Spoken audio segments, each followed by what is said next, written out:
Oke, ya. Baik, pada kesempatan ini kita akan membahas mengenai spektrofotometri ya, dasar spektrofotometri ya. Sebenarnya tadi sudah saya sampaikan. Ini yang akan kita bahas adalah dasarnya, hanya dasarnya saja ya, tidak sampai ke jenis-jenis spektrofotometer apa saja. Ya.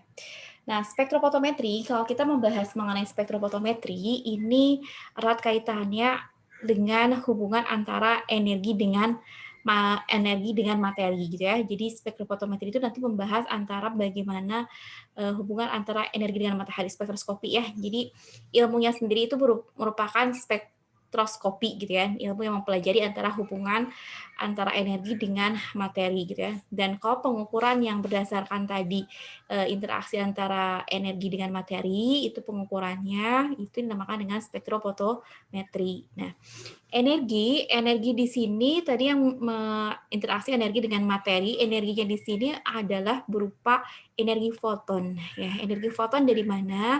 Energi foton ya, ini kita lihat dari suatu radiasi elektromagnet, ini dapat dilihat sebagai berkas suatu partikel ya yang terputus dan paket gelombang suatu energi yang disebut dengan foton ya. Jadi radiasi elektromagnet ya. Nah, energi suatu foton yang tadi dihasilkan dari radiasi elektromagnet ini berbanding lurus dengan apa ini? Apa nih? Nu-nya ini apa nih? Frekuensi gitu kan ya. Dan berbanding terbalik dengan lambda. Lambda apa lambda? Lambda. Panjang gelombang. Betul ya. Jadi energinya itu dia berbanding lurus dengan frekuensi dan berbanding terbalik dengan panjang gelombang ya. Ini yang dituliskan dalam hukum Planck gitu ya. C-nya sendiri adalah kecepatan cahaya yang dia bernilai 3 kali 10 pangkat 10 cm per detik, dan hanya adalah tetapan Planck gitu ya. Oke.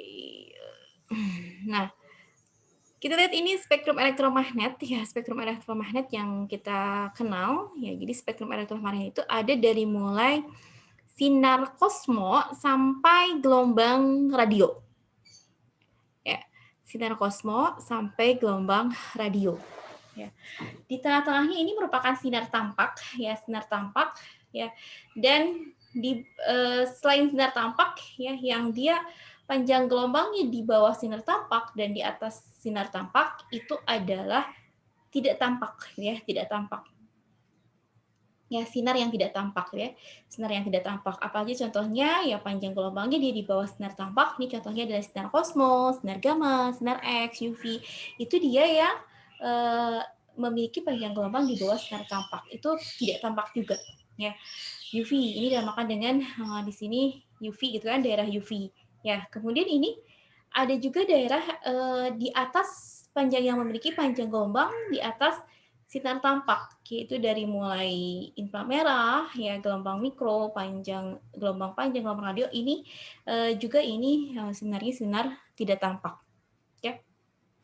Jadi yang sinar tampak itu di sini. Nah, kita lihat rentang panjang gelombang berapa sih? Nah, ini untuk yang ini tadi yang sinar tampak. Ya. Sinar tampak ini memiliki spektrum sinar tampak ini memiliki panjang gelombang dari 400 sampai 700 nanometer, gitu ya. Jadi tadi di bawah 400 nanometer ini merupakan sinar yang tidak tampak dari sinar UV, kemudian di atas 700 nanometer juga ini merupakan sinar yang tidak tampak lagi, ya, IR ya. Oke. Nah, ini dia apa namanya? Beberapa spektrum ya, tadi sinar X ya. Sinar X, ultra ungu, ya UV, sinar tampak, IR, ya gelombang mikro dan gelombang radio. Oke, saya balik lagi ke sini ya. Tadi saya sampaikan kalau tadi apa energi itu dia berbanding terbalik dengan panjang gelombang, itu kan ya. Energi berbanding terbalik panjang gelombang ya. Jadi kalau kita lihat dari spektrum elektromagnetik ini, siapakah yang memiliki energi paling besar? Coba. Sinar mana sih yang memiliki energi paling besar?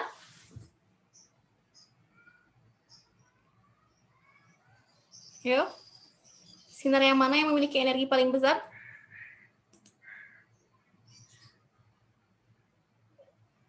Jadi kan energi sinar itu kosmos. betul. Ya, jadi energi itu berbanding terbalik dengan panjang gelombang, gitu kan ya. Berarti kan kalau panjang gelombangnya semakin kecil, berarti nanti energi yang dihasilkannya semakin besar, gitu kan ya. Begitupun kalau panjang gelombangnya semakin besar, berarti energinya semakin kecil, gitu ya. Nah, jadi kalau kita lihat di sini, energi yang paling besar itu adalah yang sinar kosmos, gitu ya. Jadi kalau kita punya UV dengan visible, yang di antara sinar UV dan sinar visible ini, yang paling besar, yang lebih besar energinya adalah UV, gitu ya. UV ini lebih besar energinya dibandingkan dengan visible, gitu kan ya. Dan visible ini energinya lebih besar dibandingkan dengan IR, gitu kan. Jadi kalau ada UV, visible dan IR, berarti UV dia yang energinya paling besar, seperti itu. Oke, ini saya. Nah, terus kemudian balik lagi ke tadi ada ketika ada suatu foton, ya, foton cahaya, ya. Nah, ketika suatu foton, ya, ini mengenai suatu material, mengenai suatu atom. Nah, apa yang akan terjadi gitu kan? Apa yang akan terjadi gitu kan di atom tersebut gitu kan? Nah, ini yang akan terjadi ya. Jadi bila suatu molekul mengabsorpsi cahaya, jadi kan tadi cahaya ini merupakan foton. Dia memiliki energi gitu kan ya. Dia memiliki energi, cahaya memiliki energi. Jadi ketika ada suatu material, ya suatu material atau bisa molekul, istilahnya dia berupa molekul misalnya larutan, gitu ya. Dia kemudian kita sinari dengan suatu sinar, ya. Nanti dia akan menyerap sinar tersebut, menyerap cahaya. Ya, ketika molekul ini menyerap cahaya, maka nanti energi dalam molekul itu menjadi meningkat. Ya, ketika molekulnya ini meningkat, energinya meningkat, maka nanti dia akan terpromosi ke keadaan tereksitasi, gitu kan ya. Jadi nanti dia akan tereksitasi, gitu kan. Dia akan mengalami eksitasi. Ya, mengalami eksitasi. Ya, kemudian, nah ini kan ya, jadi kan tadi dia menyerap cahaya, kemudian dia tereksitasi ke kelentingan terlebih luar, kemudian agar kembali lagi ke keadaan dasar, dia harus mengemisikan foton sehingga nanti energi turun, sehingga nanti dia kembali lagi ke keadaan dasar, gitu ya. Jadi ketika ada suatu cahaya, berarti dia akan mengalami eksitasi, gitu kan. Nah, radiasi yang melewati suatu medium atau bahan, ini bisa diabsorpsi tadi kan berarti diserap, bisa dihamburkan, bisa dibiaskan, bisa diemisikan kembali. Ya. Ini pada panjang gelombang yang sama atau berbeda saat keluar dari sampel gitu kan. Jadi dia melalui sampel gitu kan, dia panjang gelombang tertutup melalui sampel, nanti dia bisa diabsorpsi, bisa dihamburkan, bisa dibiaskan, nanti akan ada sinar juga yang diteruskan. Ini panjang gelombangnya ini bisa sama atau berbeda ya dari yang datang dengan yang keluar gitu ya. Nah, ini contohnya ya. Jadi dia bisa dipantulkan, bisa dihamburkan, ya, bisa diserap, bisa dibiaskan gitu ya, bisa dibiaskan, ya, bisa dihamburkan, bisa pantulkan, ya. Ini jadi yang akan terjadi pada sinar ketika melewati suatu materi. Nah, tadi ya apabila suatu molekul atau atom menyerap suatu cahaya, tadi cahayanya kan tadi dia foton memiliki energi tertentu, ya, maka karena tadi foton itu dia memiliki energi yang besarnya sama dengan H kali frekuensi gitu kan, atau Hc per lambda, maka ini nanti molekulnya akan menjadi molekul yang tereksitasi. Ya. Nah, supaya terjadi absorpsi, perbedaan energi antara dua tingkat energi harus setara dengan energi foton yang diserap. Ya, jadi kalau kita lihat ini ada diagram tingkat energi, ya diagram tingkat energi. Diagram tingkat energi ini, jadi jika suatu molekul sederhana dikenai dengan radiasi elektromagnet, maka molekul akan menyerap radiasi elektromagnet yang sesuai. Ya. Jadi nanti dia akan menyerap energinya yang sesuai dengan dia, gitu. Jadi dia tidak akan sembarangan, tapi dia akan menyerap yang energinya sesuai, gitu ya. Nah, kemudian ketika suatu molekul mengalami penyerapan energi, maka transisi yang diperbolehkan untuk suatu molekul ya, dengan struktur kimia yang berbeda adalah tidak sama, sehingga spektra absorbansinya berbeda. Oke, ya. Jadi tadi kan dia memerlukan energi, gitu kan ya. Tadi kan balik lagi ke sini, jadi kan molekul itu akan menyerap radiasi elektromagnet yang energinya sesuai, gitu ya. Nah, dan antara satu molekul dengan molekul yang lain dengan struktur kimia yang berbeda, ini tadi tidak sama energi yang diperlukannya. Ya. Nah, ini perbedaan ini menjadi dasar pada analisis kualitatif. Ya, ini menjadi dasar pada analisis kualitatif. Kemudian, nah, banyaknya sinar yang diabsorpsi, banyaknya sinar yang diserap pada panjang gelombang tertentu, ini sebanding dengan banyaknya molekul yang menyerap radiasi. Oke. Jadi banyaknya, tadi kan sinar ditembakkan sinar. Nah, banyaknya sinar yang diserap itu akan sebanding dengan banyaknya molekul yang menyerap radiasi. Nah, ini menjadi dasar dari analisis kuantitatif dengan menggunakan spektrofotometri, gitu kan. Kalau tadi kan analisis kualitatifnya itu adalah tadi energi yang diperlukan untuk setiap molekul tereksitasi itu berbeda. Nah, kalau analisis kuantitatifnya ini adalah bahwa banyaknya sinar yang diabsorpsi itu sebanding dengan banyaknya molekul, ya. Oke. Oke, sampai situ tadi ada pertanyaan dulu? Oke? Yo, kalau tidak ada pertanyaan, berarti yuk, silakan.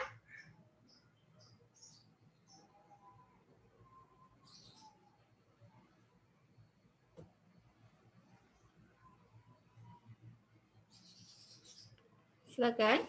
Oke, saya lanjut Kak. Nah, oke, sekarang kita punya ilustrasi gambar. Ya, ilustrasi gambar. Nah, oke, ini di sini kita punya larutan yang tidak berwarna, ya, larutan tidak berwarna. Katakanlah ini air. Ya, ini air. Air ini kemudian disinari dengan suatu sumber sinar, ya, disinari dengan sinar dengan kekuatan P0. Ya, sinarnya punya kekuatan P0. Apa yang akan terjadi dengan sinarnya? Sinarnya akan diserap, apa akan gimana ya? Coba. Kalau saya punya air. Diserap. Yo, air nih, punya air. Nah, ternyata air ini dia meneruskan sinar. Ya, meneruskan sinar yang sama banyaknya dengan sinar yang awal. Jadi ada yang diserap tidak?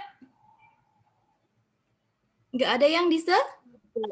Nggak ada yang diserap. Nggak ada, Bu. Ya, kalau nggak ada berarti absorbansinya 0. Dia yang diserapnya 0, nggak ada yang diserap gitu ya, absorbansinya 0.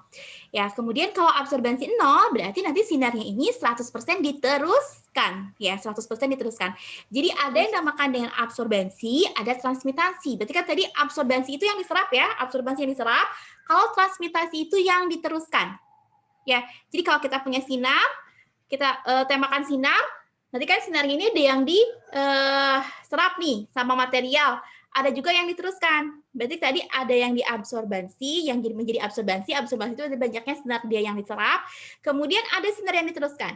Sinar yang diteruskan itu adalah transmitansinya, yang ditransmitasikan. Ya, jadi kalau kita tadi ini punya air, ya punya air, tadi dia airnya ini ternyata tidak ada yang diserap. Sinarnya ini tidak ada yang diserap oleh air, berarti dia absorbensinya adalah 0. Ya, kalau absorbensinya ada 0, berarti dia meneruskan seluruh sinarnya. Ya, jadi transmitasinya 100%, dia teruskan semua. Transmitasinya 100%. Oke. Nah, terus kemudian sekarang saya punya larutan yang berwarna hitam. Kira-kira bagaimana ya? Diserap. Diserap. Banyak nggak diserapnya? Nggak tahu. Banyak. Ya. Nah, ternyata larutan hitam ini tadi dia akan menyerap semua sinar gitu kan? Dia akan menyerap semua sinar. Dia absorbensinya tidak terhingga gitu kan. Larutan yang hitam pekat gitu kan, larutan yang pekat ini gitu kan. Dia absorbensinya tidak terhingga. Gitu kan. Dia menyerap semua sinarnya. Ada sinar yang diteruskan tidak? Tidak. Nggak ada ya. Tidak. Kalau nggak ada sinar yang diteruskan, Tidak ada. berarti transmitasinya nilainya 0% gitu kan ya. Berarti transmitasinya 0%. Terus kemudian, nah sekarang saya punya larutan yang berwarna pink. Apakah akan diserap semua atau akan diteruskan semua? Oh, kira-kira. Kan kalau tadi kalau dia air gitu kan? Air tadi dia diteruskan semua, gitu kan? Terus kemudian tadi kalau larutannya hitam, dia diserap semua. Nah, sekarang saya punya larutan yang berwarna pink nih, kira-kira bagaimana?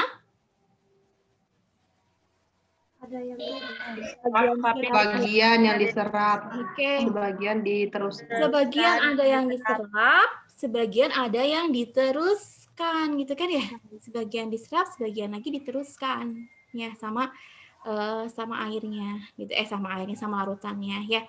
Nah, transmitasi, ya tadi kan transmitasi itu merupakan perbandingan dari P per P0 gitu ya. Jadi transmitasi ini P per P0. Ya, P per P0. P-nya berarti sinar yang diteruskan, P0-nya adalah sinar yang awalnya, ya awal yang diberikan ya, gitu ya, yang disinar apa ya? Bukan tembakan ya, yang ditembakkan lah gitu seperti itu ya. Nah, jadi transmitasi ini adalah P per P0 ya. Besarnya P per P0. Berarti kan tadi kalau dia 100% berarti kan semuanya ya. Berarti kan ini P per P0-nya 100%, 100 per 100. Oke.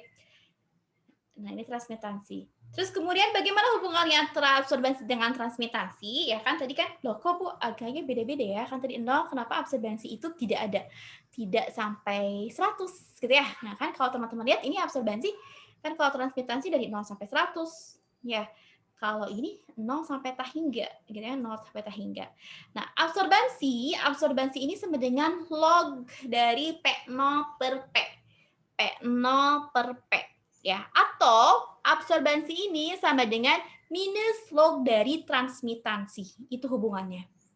Ya, hubungan antara absorbensi dengan transmitasi, absorbensi ini minus log dari transmitasi, ya. Kemudian tadi transmitasi sendiri dia merupakan perbandingan antara P per P0. Ya. Transmitasinya P per P0, kemudian absorbensinya minus log transmitasi. Oke. Sampai sini paham nggak? Sebelum dilanjutkan, paham sampai sini? Insya Allah. Oke ya, hubungan absorbensi dan transmitasi ya. Jadi tadi kan ada material itu yang dia bisa menyerap, gitu kan ya, bisa menyerap semua sinar, ada yang meneruskan semua, gitu kan ya. Ada yang dia menyerap sebagian, meneruskan sebagian, ya. Ya, tadi kan banyaknya sinar yang diserap itu tadi berbanding lurus dengan apa? Yo, tadi banyaknya sinar yang diserap berbanding lurus dengan tadi Frekuensi. Jumlah molekul. jumlah molekul. Molekul. Betul, berbanding lurus dengan jumlah molekul ya. Oke, nah sekarang saya punya 3 tabung, ya 3 tabung. Tabung yang paling atas, tengah, dan bawah. Ini tabung yang atas, ini ukuran diameternya kecil. tabung yang tengah sedang, yang paling bawah besar. Nah, sekarang kira-kira absorbansi siapa yang paling besar? Atau jangan absorbansi sih? Apa maunya ditanya apa? Mana yang boleh deh absorbansi yang paling besar, boleh deh. Atau transmitasi yang paling besar juga boleh. Silakan, ada yang mau menjelaskan? Silakan. Silakan.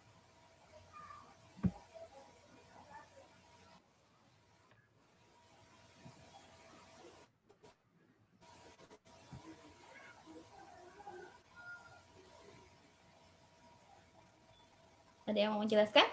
Kira-kira mana ya yang paling besar? Absorbansi yang paling besar yang terakhir, Bu. Yang paling bawah. Tapi transmisinya itu yang kecil. Transmisinya, ya. Ya. Oke, berarti kan absorbansi itu berbanding terbalik dengan transmitasi ya? Kan tadi kalau absorbansinya besar, berarti kan diserap besar. Berarti yang diteruskan sedikit kan ya? Berarti absorbansi itu kalau absorbansinya besar, berarti transmitasinya sedikit gitu ya? Oke, kita lihat nih. Yang paling atas, ada yang diserap, tapi ada juga yang diteruskan, gitu kan ya? Nah, ini absorbansinya. Oke, terus kemudian yang kedua bagaimana? Oke, ada yang diserap, ada yang diteruskan. Ternyata dia absorbansinya lebih besar. Ya, yang diteruskannya lebih kecil. Ya, berarti absorbansinya lebih besar lagi. Yang paling bawah, absorbansinya besar sekali ya, karena yang ditransmitasikan hanya sedikit. Oke, dari ilustrasi ini ada yang bisa menyimpulkan apa nih? Apa yang terjadi atau apa hubungannya? Volume ini ngaruh nggak, Bu? Volume? Volume apa ini? Volumenya? Kalau nggak luas, ini luas penampangnya. Oke, good. Yang lain? Yang lain? Oke, good. Ya, jadi ya ternyata ya kalau kita lihat kan ini yang paling atas, bentar. Ya, yang paling atas ini kan berarti dia sinarnya melewatinya segini gitu kan ya? Sinarnya melewatinya segini. Yang ini sinarnya melewati segini. Yang ini segini melewati sinarnya. Ya. Nah, dari sini berarti ini dapat kita simpulkan kalau ternyata absorbansi ini berbanding lurus dengan panjang lintasan dari sinar yang mengenai sampelnya. Atau di sini berarti dia akan berbanding lurus dengan diameter dari tabung. Gitu ya. Kalau di sini berarti nanti absorbansi ini dia berbanding lurus dengan diameter tabung. Kan ini diameternya sedikit. Ini lebih besar.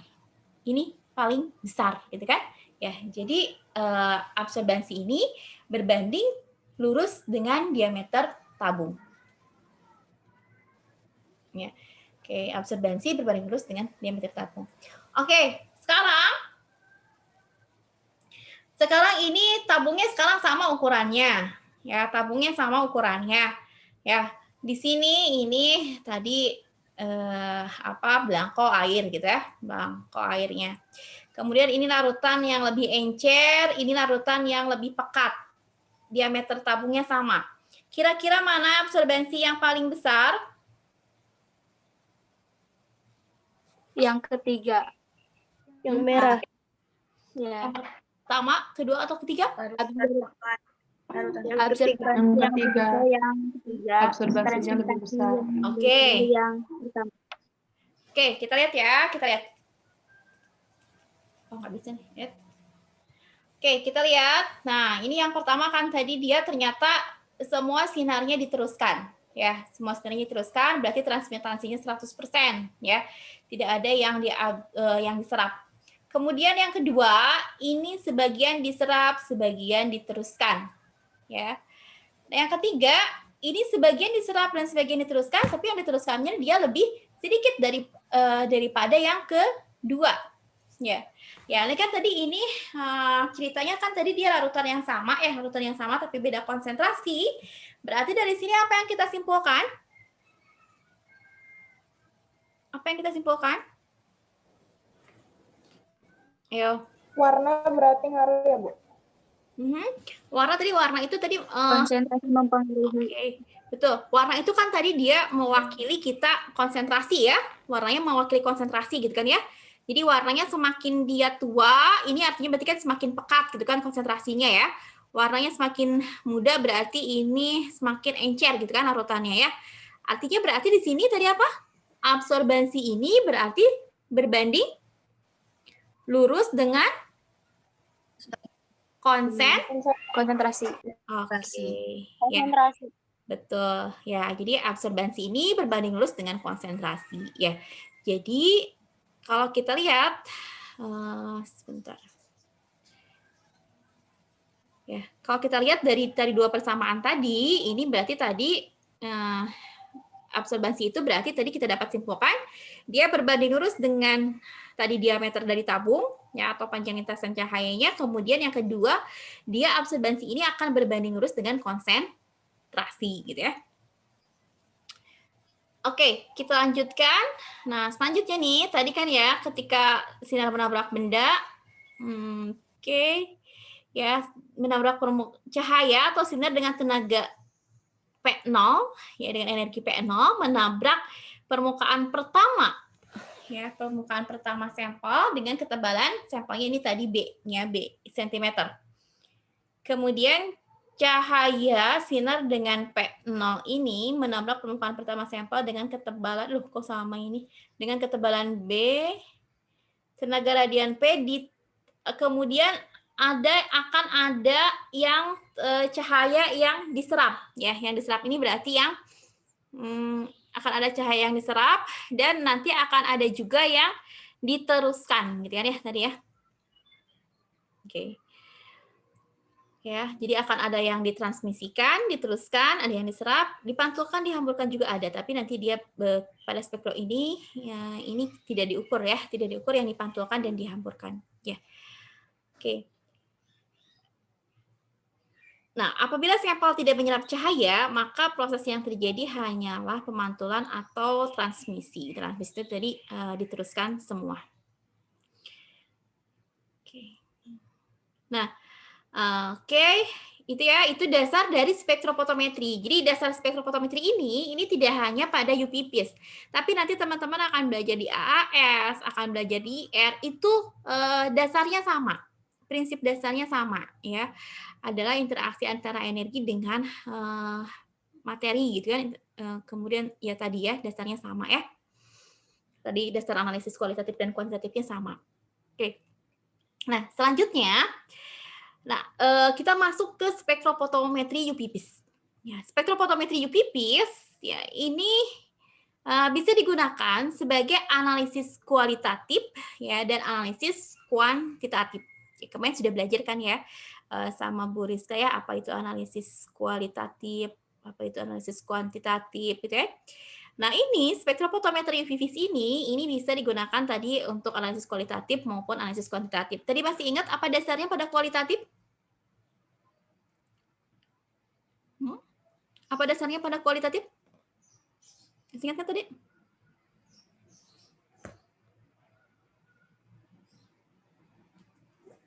Ayo tadi. Tadi saya jelaskan. Yang analisis kualitatif, apa dasarnya? Atau analisis kuantitatif tadi apa dasarnya? Kalau kuanti banyaknya sinar absorpsi sebanding sama energinya. Oke. Sebanding dengan? Kalau kuanti tadi besarnya absorbansi sebanding dengan jumlah molekul. Ya. Sebentar ya, ini kucing. Sebentar. Oke, analisis kuantitatifnya tadi kan kuantitatifnya ini adalah besarnya absorbansi, besarnya sinar yang diserap itu berbanding lurus dengan konsentrasi gitu kan ya. Dan analisis kualitatifnya bahwa tadi energi yang diperlukan oleh suatu molekul untuk eksitasi itu berbeda gitu kan ya, energi dan eksitasinya berbeda itu antara satu molekul dengan molekul lain yang dia mempunyai struktur kimia yang berbeda, itu berbeda energi yang diperlukannya untuk tereksitasi.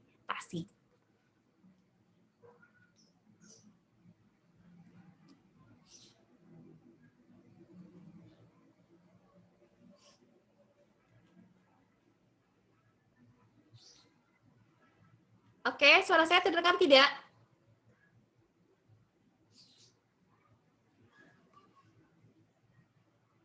Punten. Ya, saya sedang tidak di rumah, jadi ini tethering jadi agak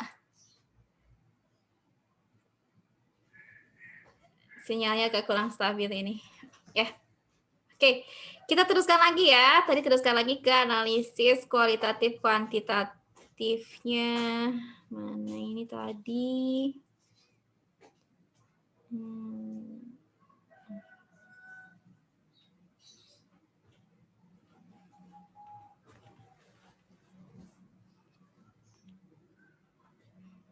Oke, itu tadi ya. Jadi tadi pada dasarnya pada analisis kuantitatif. Jadi kalau kuantitatif itu ada energi ya. Dasarnya adalah energi yang diperlukan untuk tereksitasi itu berbeda. Ya, sedangkan kalau pada itu kualitatif. Sedangkan pada kuantitatif itu adalah tadi kuantitatif itu absorbansi itu akan berbanding lurus dengan jumlah molekul, ya. Nah, pada analisis kualitatif, tadi kan energi. Ya, energi. Nah, kita bisa tahu energi dari mana sih? Bisa tahu energi dari suatu sinarnya dari mana? Apa coba yang kita ukur? Yang kita ukurnya, betul. Yang kita ukurnya adalah panjang gelombang. Gitu ya. Yang kita ukurnya adalah panjang gelombang. Jadi, sebagai analisis kualitatif, nanti itu bisa dilihat, untuk analisis kualitatif itu bisa dilihat bahwa nanti yang menjadi pembeda antara satu molekul dengan molekul yang lain, antara satu zat dengan zat yang lain, itu adalah dari panjang gelombang maksimum. Gitu ya. Karena kan tadi energi kan? Tadi kan energi yang berbeda. Nah, energinya itu bisa dilihat dari panjang gelombang. Ya, paham ya? Jadi energinya itu kita lihat dari panjang gelombang. Oke. Nah, contohnya ini ada asetaldehid gitu ya. Asetaldehid. Ya. Ya, jadi tadi nanti asetaldehid itu berarti dia memiliki panjang gelombang maksimum pada berapa nih? Pada berapa nanometer seperti itu, ya. Terus kemudian tadi kan panjang gelombang suatu zat itu dia akan sama, ya. Tapi panjang gelombang maksimumnya ya. Jadi kalau kita misalnya Bu mau uji, kita boleh nggak kalau kita bandingkan dengan referensi? Boleh, ya. Boleh kita bandingkan dengan referensi. Misalnya kita menguji bunga, gitu kan ya? Kita ekstrak bunga nih. Kemudian ekstrak bunganya itu kita ukur panjang gelombangnya. Kan nanti keluar ya panjang gelombang maksimumnya. Nah, itu nanti panjang gelombang maksimumnya itu nanti kita bisa bandingkan dengan panjang gelombang dari literatur. Misalnya di panjang gelombang itu tuh apa sih? Ya, di panjang gelombang itu tuh apa sih gitu. Jadi nanti kita bisa bandingkan dengan literatur. Syaratnya pelarut yang kita gunakan adalah sama. Ya. Kenapa harus sama? Contohnya ini. Ini kan tadi kita punya asetaldehid dalam air. Ini yang satu lagi asetaldehid juga dalam alkohol. Ternyata panjang gelombangnya berbeda gitu kan. Ya, panjang gelombangnya berbeda. Ya. Ini terjadi karena adanya pergeseran panjang gelombang, ya. Pergeseran panjang gelombang karena adanya kepolaran dari pelarut yang berbeda gitu kan ya. Jadi dia bisa mengakibatkan pergeseran merah atau pergeseran biru gitu ya. Mengakibatkan pergeseran ke panjang gelombang yang lebih besar atau ke panjang gelombang yang lebih kecil gitu kan. Jadi kalau kita punya yang dia lebih polar, dia akan bergeser ke panjang gelombang yang lebih kecil gitu kan. Kalau kita punya pelarut yang lebih nonpolar akan bergeser ke panjang gelombang yang lebih besar gitu. Ya, jadi tadi kita ketika kita akan membandingkan untuk analisis kualitatif antara satu zat dengan zat yang lain gitu kan. Berarti tadi Ya, berarti tadi kita harus kita harus mempunyai larutan ya dengan pelarut yang sama. Ya. Oke, ini contohnya nih.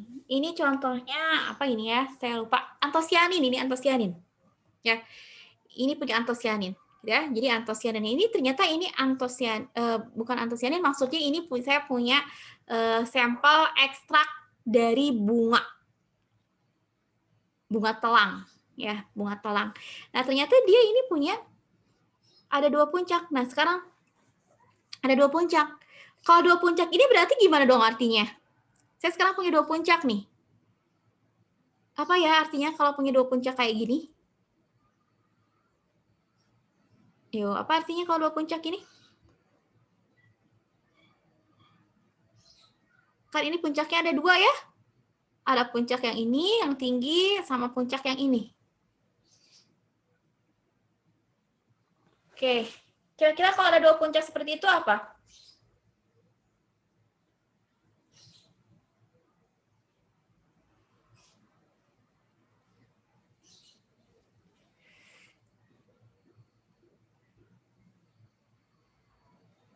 Aduh, maaf ya.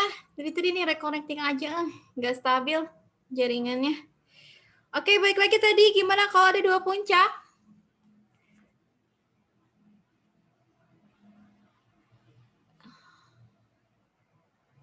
Kalau punya 2 puncak ini, artinya apa di sini?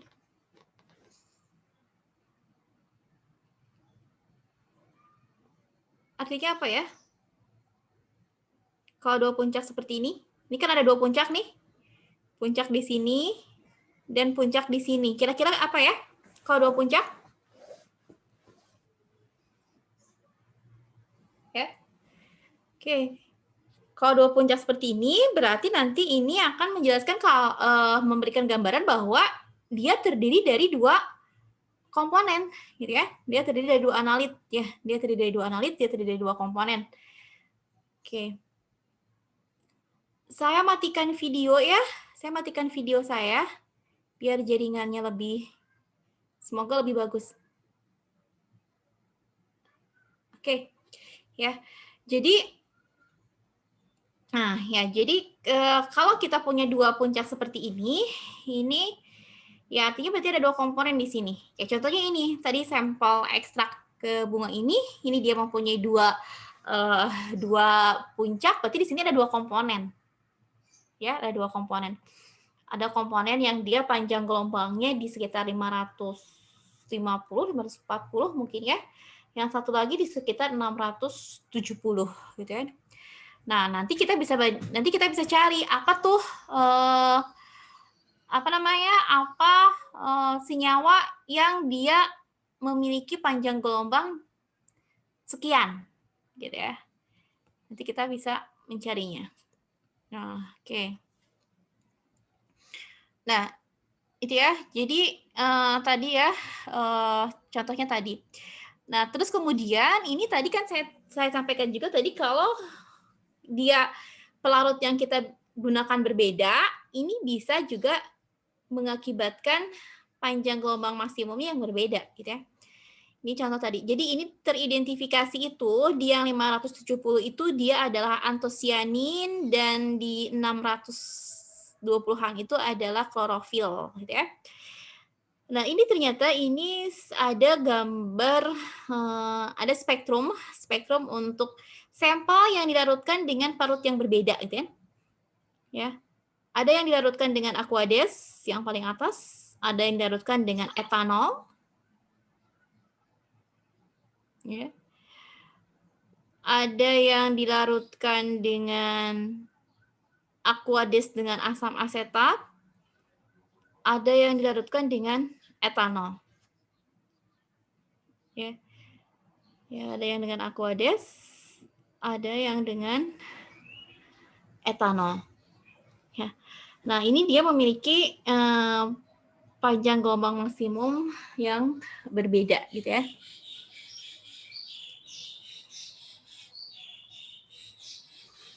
Oke, itu analisis kualitatif ya. Untuk analisis kualitatif, paham nggak? Sudah paham belum analisis kualitatif?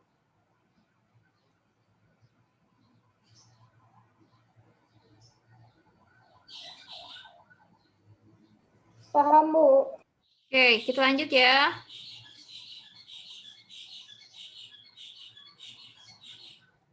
Kita lanjutkan sekarang. Kita lanjutkan dengan analisis kuantitatif ya. Nah, tadi untuk analisis kuantitatifnya ini hubungannya adalah tadi bahwa absorbansi ini berbanding lurus dengan tadi diameter tabung ya, juga berbanding lurus dengan konsentrasi. Nah, pada prakteknya ini kan kita menggunakan tabung yang identik ya, artinya identik berarti kan ukurannya sama. Ya, jadi ini nanti parameter dari B di sini, parameter dari B diameter tabung atau tebal kupet ini bisa kita dianggap sebagai dia konstan ya.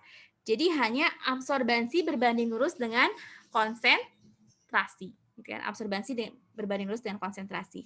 Nah, untuk analisis kuantitatif ini yang harus kita lakukan adalah berarti kita harus membuat suatu kurva kalibrasi. Ya, suatu kurva kalibrasi standar. Kurva kalibrasi standar ini dibuat dengan mengukur larutan standar ya dengan berbagai konsentrasi. Ya, jadi larutan standar dengan berbagai konsentrasi diukur absorbansinya. Oke. Jadi kita misalnya punya larutan standar Fe, misalnya kita ingin menguji Fe. Fe-nya ini dibuat rentang konsentrasi tertentu, misalnya 1 ppm, 2 ppm, 3 ppm, 4 ppm, 5 ppm. Nah, itu dengan rentang tertentu. Kemudian berarti kan tadi itu dia sebagai larutan standar. Artinya kalau larutan standar berarti kan kita mengetahui dengan pasti dia larutan konsentrasinya berapa gitu kan ya. Sama dengan pada kemarin titrasi ya, karena kita hitungnya dia dengan perhitungan gitu kan. Nah, larutan standar itu yang digunakan kemudian nanti akan kita ukur absorbansinya dengan spektro. Ya, diukur semua ya. Misalnya yang pertama.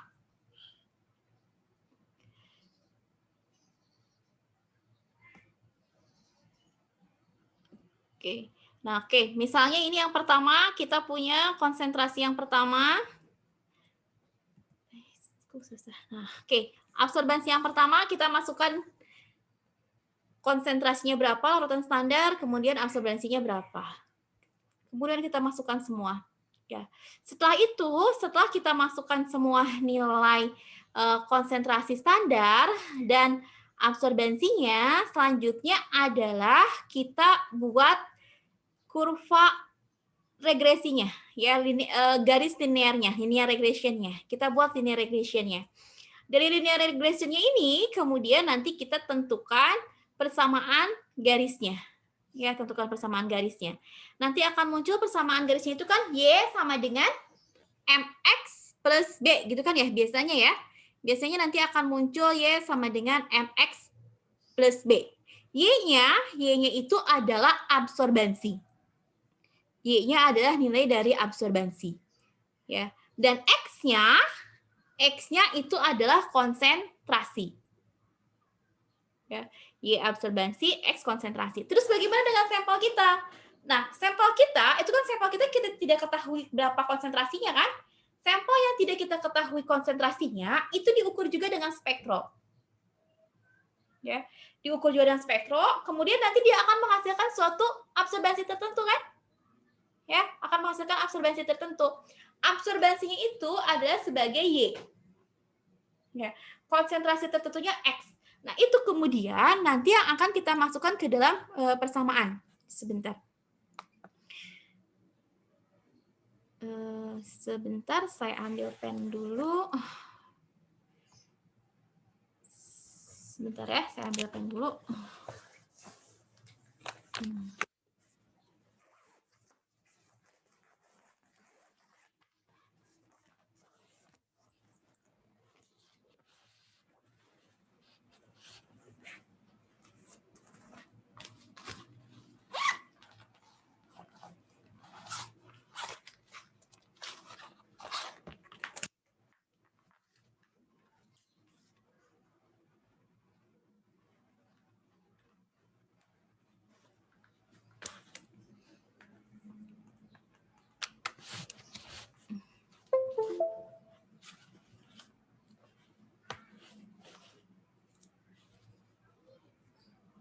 Oke.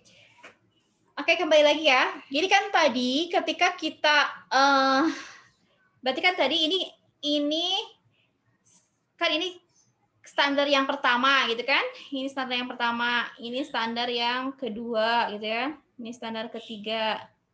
Ini standar keempat. Kemudian ini nilai absorbansinya gitu ya. Ini blanko. Ini biasanya yang 0 ppm ini blanko ya. Nah, ini kan dimasukkan. Karena kan nanti ini kan dari kurva kalibrasi itu nanti kita akan dapatkan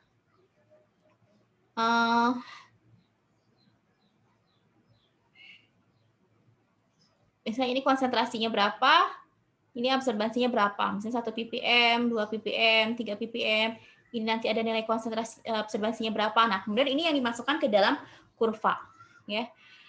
Setelah itu, nah ketika kita sudah memasukkannya ke dalam kurva, kita buat linear regresi, nanti ini kan akan dapat persamaan Y sama dengan MX plus B gitu kan ya.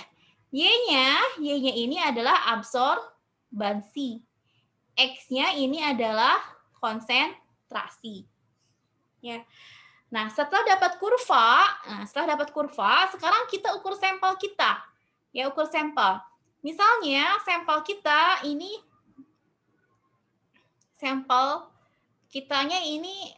dapat absorbansi sekian, ya. Oke, kita ngarang aja dulu nih. Misalnya ini dari sini kita dapat persamaan linearnya Y sama dengan berapa ya? 0,2 X plus 0,01 misalnya ya. Nah, kemudian ternyata sampel kita ini memiliki absorbansi 0,65. Ya. Absorbansinya nih, setelah diukur sampel kita ini absorbansinya 0,65. Ya. Nah, 0,65 ini kita masukkan ke sini. Kita masukkan ke rumus tadi Y-nya kan berarti kan ini rumus ini kita dapat dari linear regresi yang ini. Linear regresi yang kurva kalibrasi gitu kan. Kita dapat dari linear regresi kurva kalibrasi. Y-nya ini tadi dia Y sama dengan 0,2X plus 0,01 gitu ya. Y ini adalah absorbansi. Absorbansinya berarti di sini adalah 0,65 sama dengan 0,2X. X-nya adalah konsentrasi. Ya. Jadi kan 0,2C-nya ini sama dengan 0,65 min 0,01. Berarti ini 0,64. Oke, sekarang ke sebelah sini ya. Berarti C-nya ini sama dengan C-nya 0,64 dibagi dengan 0,2. Jadi berapa nih konsentrasinya? 0,32. Oke. 3,2. Oke, berarti ini konsentrasinya nanti dapat kita konsentrasinya 3,2. Oke. Itu ya. 3,2 ya. Jadi kita dapat konsentrasinya 3,2 ya. Paham? Paham. Paham kayak ini? Paham ya? Udah mulai menghitung kayak gini belum? Ada mata kuliah yang udah menghitung ke spektra belum? Belum, Bu. Belum ya? Belum. Oke. Nanti harus bisa ya. Oke. Ya.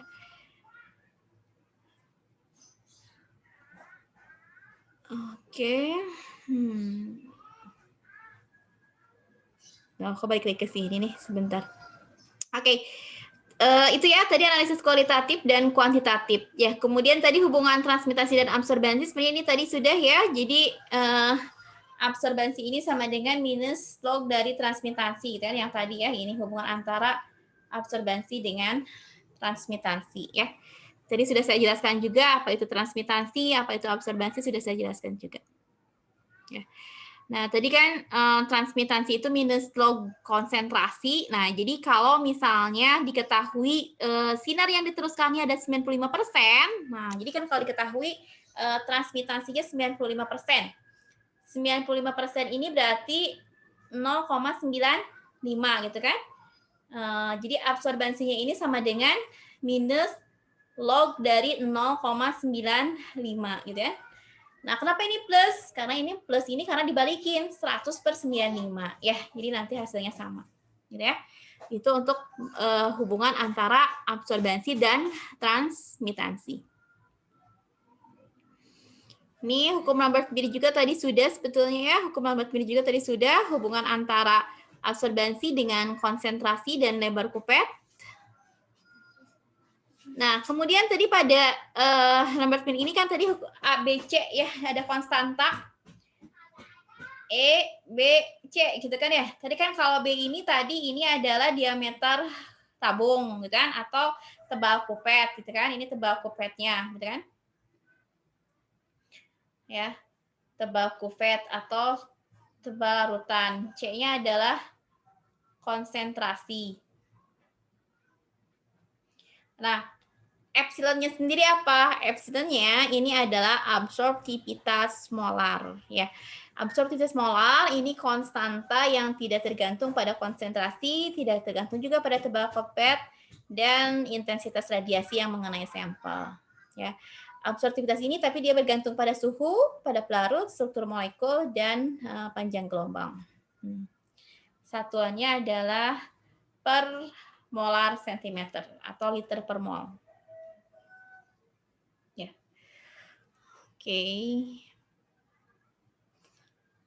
Oke, nah hukum Lambert-Beer ya, hukum Lambert-Beer tadi ini ada pembatasannya.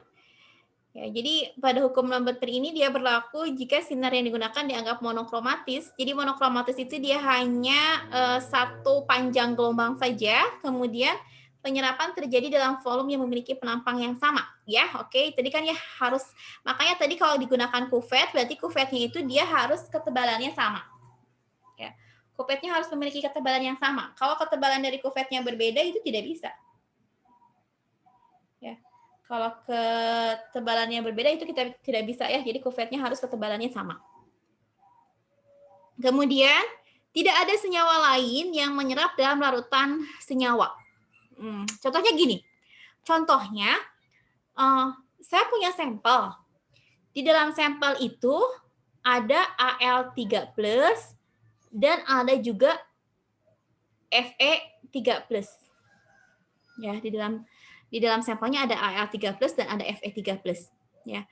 Pada spektrofotometer UV-Vis, nah untuk ion-ion logam, ini biasanya ini harus kita komplekskan. Kenapa? Karena kan ion logam dia pada dasarnya tidak berwarna gitu kan ya. Jadi ini harus dibuat kompleks, harus dikomplekskan. Oke. Harus dikomplekskan. Harus dikomplekskan dengan cara apa? Dengan cara menambahkan reagen tertentu. Reaktor tertentu agar nanti dia jadi berwarna. Kan kalau kita misalnya meneliti air minum aja, air minum kan tidak berwarna ya. Tetapi kan di dalam air minum itu nanti dia banyak ion-ion yang lain kan. Misalnya ada natrium kah, ada Fe kah. Nah, itu tidak berwarna. Jadi kita tidak bisa mengujinya dengan spektrofotometer visible. Visible ya, tidak bisa dengan menggunakan visible. Ya. Nah, terus kemudian nah ini contohnya, ini misalnya kita punya sampel air, airnya itu mengandung Al3+ dan Fe3+. Al3+ dan Fe3+ tidak bisa kalau kita langsung analisis dengan spektro ya, tapi kita tadi harus mengkomplekskannya agar dia menjadi berwarna ya. Ketika kita mengomplekskannya agar menjadi berwarna ya, ini berarti kita harus menambahkan reagen ya. Nah, kalau ditambahkan reagen tertentu, harus tambahkan reagen tertentu. Nah, untuk penentuan aluminium ini digunakan reagennya ini aluminon. Digunakan aluminon. Nah, ternyata aluminon ini dia dapat bereaksi dengan Al. Dapat bereaksi juga dengan Fe. Ya. Kalau bereaksi dengan dua-duanya berarti nanti kompleks yang terbentuknya kompleks mana? Kalau aluminonnya dapat bereaksi dengan dua-duanya nanti gimana? Kompleksnya kompleks siapa nih yang terbentuk?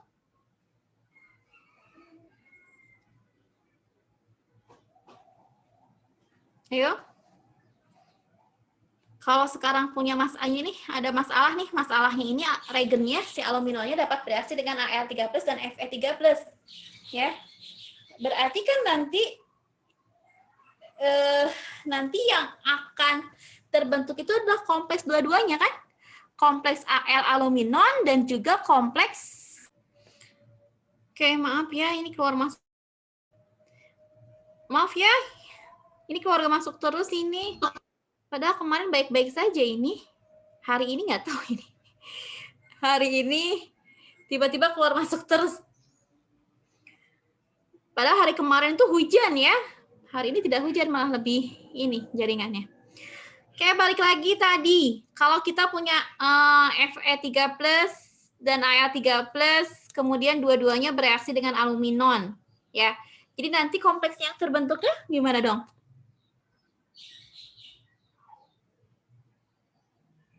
Nanti yang terbentuknya apa? Dua-duanya juga kan ya? Berarti kan sebetulnya kan yang kita inginkan itu berarti kan tadi kita ingin menganalisisnya aluminium saja atau ingin menganalisis Fe saja gitu kan? Itu yang ini kita analisis. Hanya aluminium atau hanya Fe ya. Sedangkan tadi kalau dia dapat membentuk kompleks dengan kedua-duanya, yaitu berarti nanti yang terjadi kompleksnya kompleks dari aluminon dengan Fe dan kompleks yang terjadi dari aluminon dengan Al ya. Jadi harus nggak bisa. Jadi kalau ada dua senyawa yang dua-duanya dapat mengabsorpsi ya. Jadi gimana solusinya? Berarti solusinya harus dipisahin dulu. Atau misalnya kalau nggak dipisahin berarti harus ditopeng. Misalnya, karena kan tadi yang bereaksi dengan aluminon itu adalah Fe3+. Nah, jadi berarti kita bisa siasati dengan Fe3+-nya kita reduksi menjadi Fe2+. Ketika kita reduksi dengan Fe3+, nanti harapannya berarti kita dapatkannya Fe3+ menjadi Fe2+, sehingga nanti Fe2+ itu tidak bereaksi dengan aluminon.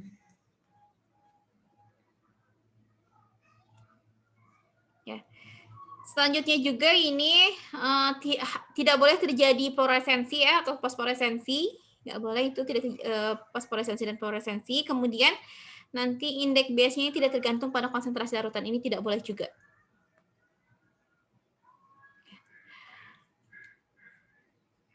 Oke. Penyimpangan hukum Lambert-Beer. Nah, Lambert-Beer ini ada beberapa penyimpangan. Ya, jadi kalau larutannya terlalu pekat, maka ini absorbansi yang terbaca akan terlalu tinggi. Ya, kalau absorbansinya terlalu tinggi, nanti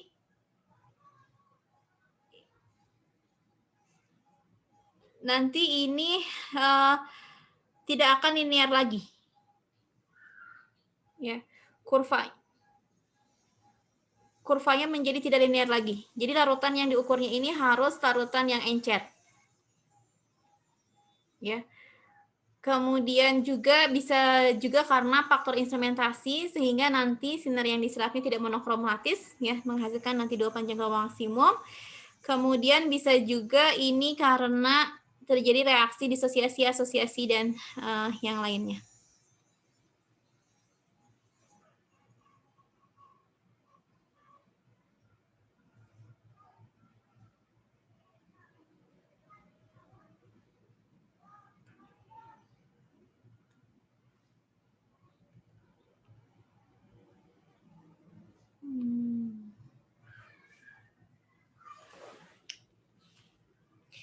Selanjutnya adalah mengenai hal-hal penting dalam pengukuran dengan spektrofotometri UV-Vis. Ya. Jadi tadi terutama untuk senyawa yang asalnya tidak berwarna ya dan akan diukur dengan spektrofotometer visible, maka ini harus dilakukan derivatisasi. Tadi contohnya dengan kompleksasi. Ya. Kemudian waktu operasional untuk mengetahui pengukurannya harus stabil. Ya, jadi kalau tadi kita punya beberapa larutan standar, ya beberapa larutan standar, kemudian kita komplekskan, itu waktunya harus sama. Ya, jadi waktu dia bereaksi si reagen dengan si analitnya itu harus sama. Ya, jadi jangan sampai yang satu sudah duluan berapa menit gitu, yang ini baru dibuat, nggak bisa ya. Itu harus sama. Selanjutnya kita harus memilih panjang gelombang maksimum. Ya. Jadi pengukuran ini harus dilakukan pada panjang gelombang maksimum. Ya.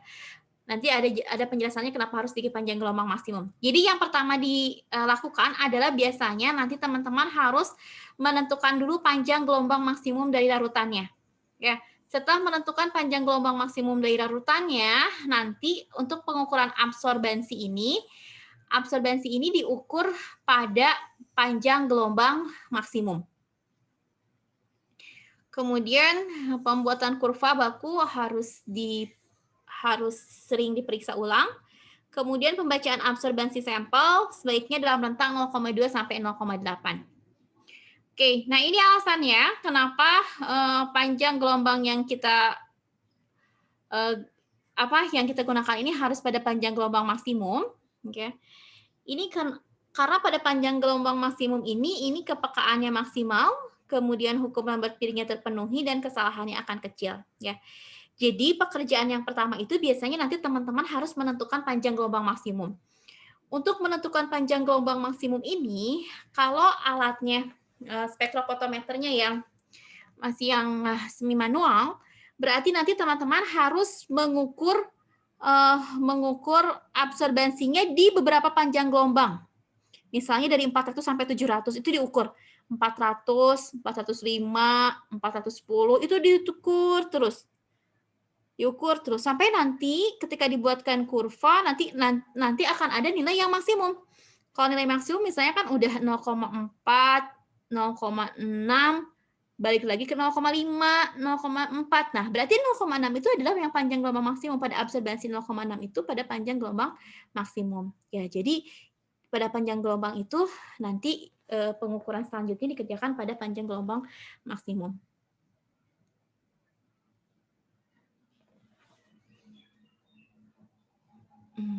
Oke. Nah, oke, ini selanjutnya pembuatan kurva ya. Pembuatan kurva kayak tadi yang sudah saya jelaskan.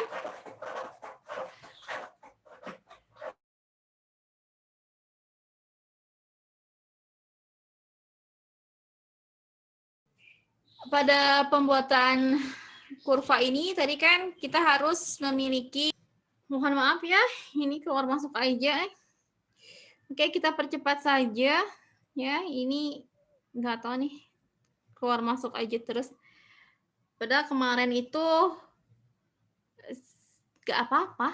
Kemarin saya pakai 6 SKS nggak apa-apa.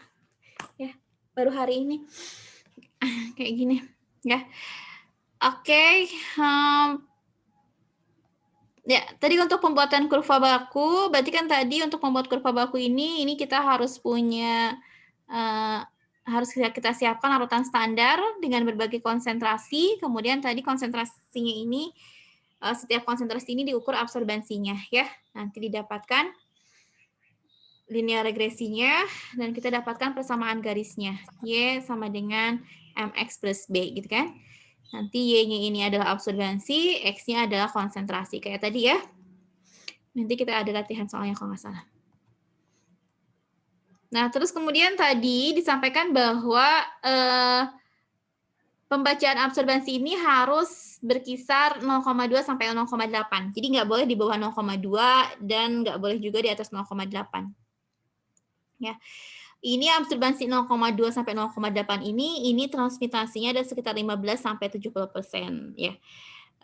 Ini kenapa? Ini agar kesalahan fotometrik dalam pembacaan transmitasinya ini sekitar 0,005 atau 0,5% gitu ya, 0,5%. Jadi dia 0,2 sampai 0,8. Ya, ini juga ada latihan. Ya, ini juga ada latihan soal. Nanti ini bisa diisi dan dikerjakan. Ya. Oke, ini latihan soalnya ya. Ini latihan soalnya. Silakan untuk ditulis soalnya. Atau boleh di screenshot, boleh.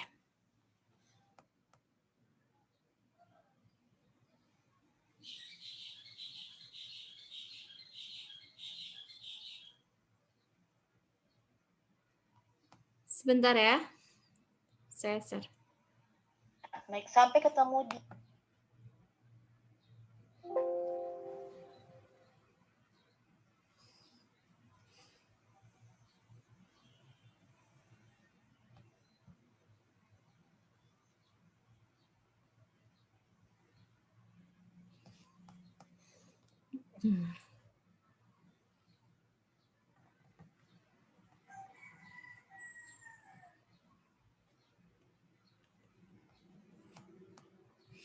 Sebentar.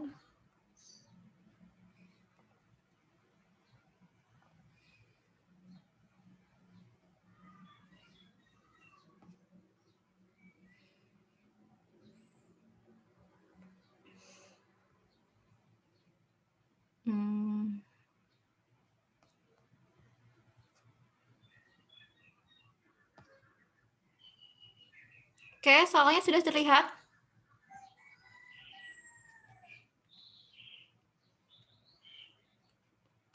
Sebentar, ini mulai ini. Kenapa ini?